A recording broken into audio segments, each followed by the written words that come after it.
후보자님 기억에 남는 판결해가지고 자료 서면 질의 답변을 하셨는데 국정원 사이버 댓글 사건 예, 그렇습니다. 내셨고 산업현장 질병 형제복지원 사건을 내셨더라고요. 내용을 보니까 대체로 공정하고 정의로운 판결을 주로 한 것 같습니다. 2012년에 법관 평가에서 만점, 2021년 또 평가에서 우수법관으로 맞죠? 예. 근데 하나는 여쭤보겠습니다. 이렇게 합리적이고 상식적인 판단을 하시는 우리 후보자님께서 최근에 그 부정선거 음모론이 전 사회에 만연하고 이 나라를 진짜 여론을 이게 국론을 양분하고 있습니다. 이거에 대해서 어떻게 생각하십니까?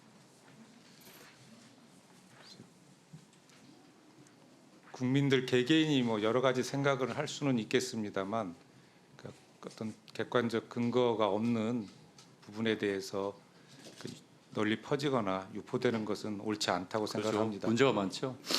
근데 그 윤석열 내란 수계라고 저희가 명칭을 하는데 부정선거 망상에 잡혀가지고 대한민국 선거 시스템을 왜곡하고 가짜 뉴스를 퍼뜨리고 있습니다. 후보자께서는 20대 대선 그리고 22대 국회의원 선거에서도 사전투표했죠. 예, 했습니다. 사전투표의 취지가 뭔가요? 좀 더 많은 사람들이 그 투표에 참여할 수 있는 기회를 주어서 그 민주주의, 법치주의가 제대로 실현될 수 있게 하는 기능을 한다고 생각을 하고 있습니다. 최근에 국민의힘이 당론으로 사전투표를 폐지하자는 법안을 냈는데 이는 대체로 국민의 투표권을 제한하고 민주주의 가치를 훼손한다는 의견이 많습니다.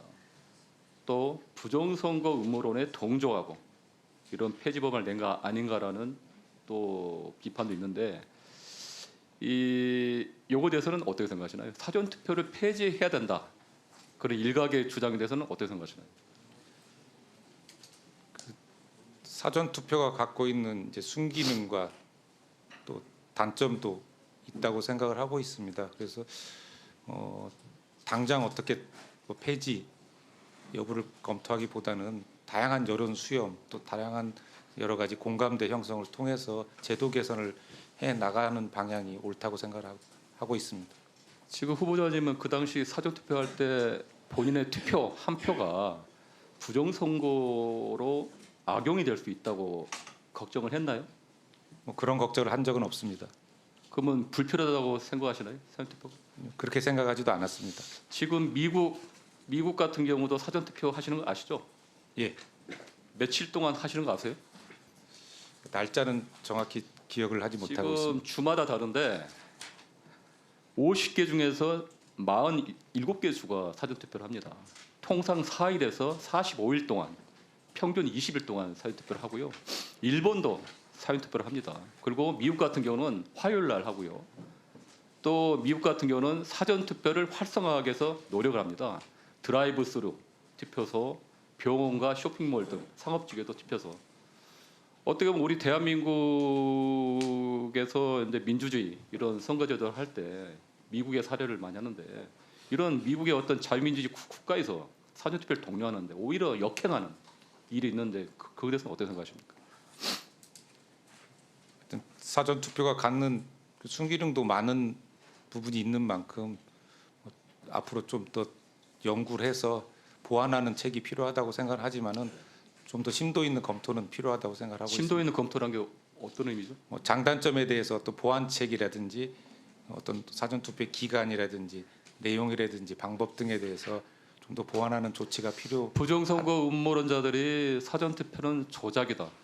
선관위 전상망을 중국과 북한에서 해킹해서 전자개표 조작이 이런 망상 수준의 가짜뉴스 있는데 아까 말씀하셨는데 다시 한번 입장을 말씀해 주시기 바랍니다. 그런 부분은 그 객관적인 근거 없이 그 주장하는 의혹은 유포돼서는 안 된다고 생각을 하고 있습니다. 그러면 영상으로 선거 개표 과정을 한번 보시겠습니다. 순차적으로 투표함을 개함합니다. 투표지를 모두 쏟아붓습니다. 자, 이 투표지들은요, 투표지 분류기를 통해서 각 후보자별 정당별로 분류가 됩니다. 개표 사무원이 정당 후보자별로 분류된 투표지를 손으로 일일이 확인하는 수검표 절차를 진행하게 되는데요. 2차로요. 다시 한번 심사 계수기를 이용해서 투표지가 제대로 분류되었는지 육안으로 재확인하고요. 정당별 후보자별로 투표수를 집계합니다. 무려 3번이에요. 예, 3번의 이런 분류와 확인 과정을 거친 투표지는요. 개표 상황표 확인석에서 다시 한번 또 꼼꼼하게 체크가 됩니다. 의원들의 후보자별 득표수, 무효 투표수 등의 검열을 마치고요. 후보자별 득표수를 공표합니다. 예, 보셨죠? 우리 대한민국 개표는 전자개표인가요? 수개표인가요? 사실상 결과적으로는 수개표라고 알고 있습니다. 사실상이 아니라 수개표예요. 전자개표가 아니고요. 그거는 이제 분류하는 거기 때문에 전자개표가 벌써 수개표입니다. 예부 통신 장치가 있는 기계를 사용합니까? 없는 기계를 사용합니까? 없는 기계 그렇죠. 사용하는 것으로 알고 있습니다. 그러면 부정 투표가 가능합니까? 개표 가능합니까? 부정 투표 개표? 가능하지 않다고 생각합니다. 불가능하죠. 근데 왜 이런 주장들이 계속 부정선거 망령이 있으면서 정치권 그리고 국론을 양분하는 일이 있다고 생각하십니까? 글쎄 그 부분 주장하는 분들의 이유는 제가 구체적으로 지금 말씀드리기 좀 선관위에서 어려운 것 투개표 같습니다. 시연을 여러 차례 하고요. 사전 투표에는 5만 6천 명, 투표는 11만 명이 참관이 합니다. 부정 투표가 가능합니까? 그렇지 않다고 생각합니다. 그렇죠. 그리고 대한민국 선거 공정성 지수가 미국 하버드 대학하고 뭐 이런 식으로 해가 평가를 했는데 제 18대 대통령 선거 때 세계 6위, 투표 관리는 5위, 개표 관리 2위였습니다. 그 외에도 여러 평가를 통해서 대한민국 선거 이런 사례를 배우기 위해서 오히려 옵니다. 그런데 그게 이런 상황에 대해서 향후에 본인이 선관위 위원이 되시면 어떤 향후의 계획, 부정선거 논란이나 이런 불신, 해소하기 위해서 어떤 노력을 하실 생각입니까? 뭐 국민의 신뢰를 꼭 받아야 되는 만큼 그분에 대해서도 면밀히 살펴서 검토를 해보도록 하겠습니다.